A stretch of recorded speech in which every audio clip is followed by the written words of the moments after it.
ESO-MUSE HUDF collaboration in astronomy, an observation method called spectroscopy extends humanity's reach into the cosmos. Through spectroscopy, astronomers can study different wavelengths of light coming from very distant objects in the universe, from single stars to massive galaxies, and determine their chemical composition. The technology may, one day, uncover life-giving molecules in the atmosphere of an exoplanet.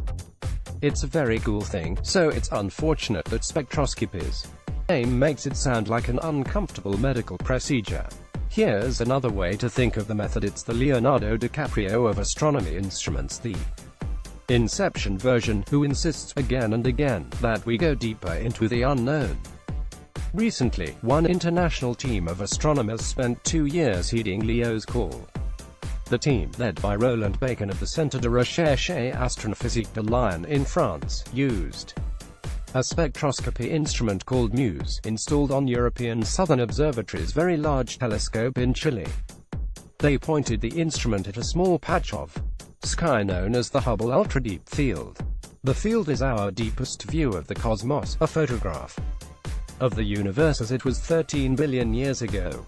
The Hubble Space Telescope captured the view in 2004 after spending several months absorbing the light from the earliest galaxies. The survey ended up measuring the properties of 1,600 faint galaxies, which the astronomers say is 10 times as many as have been recorded using other ground-based telescopes over the years. The survey includes 72 galaxies that have never been detected before, not even by Hubble. Altogether, the data have produced the deepest spectroscopic observations ever made, according to the team. The findings are described in 10 papers published Wednesday in Astronomy Astrophysics. When we started the project, I did not expect that we would be so successful to detect so many galaxies, Bacon said in an email. The 72 galaxies were hidden from earlier spectroscopy studies because they shine in only one color of light, called Lyman alpha. These galaxies, known as Lyman alpha emitters, are young, star-producing factories. The dynamics of Lyman alpha emitters are still poorly understood, and Bacon said studying them must tell us something about the star formation in the early universe, a key ingredient for galaxy formation. The survey also found that the presence of halos of hydrogen gas around galaxies is a pretty common phenomenon in the early universe. Observing these halos is key to understanding the fundamentals of galaxy formation, Bacon said.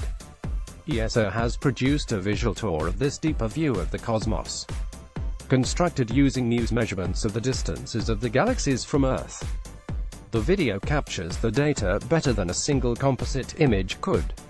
Traveling through the field of view feels like staring up at falling snow. The new survey demonstrates how spectroscopy can spice up the usual ways astronomers study distant galaxies, said Massimo Stiavelli, an astronomer at the Space Telescope Science Institute in Baltimore. Instruments like MUSE have the capacity to provide information about the chemical compositions of every galaxy in the path, whether they can be detected in visible wavelengths. If light or not, we tend to take an image, identify objects that we think are promising, and then take spectra of these objects.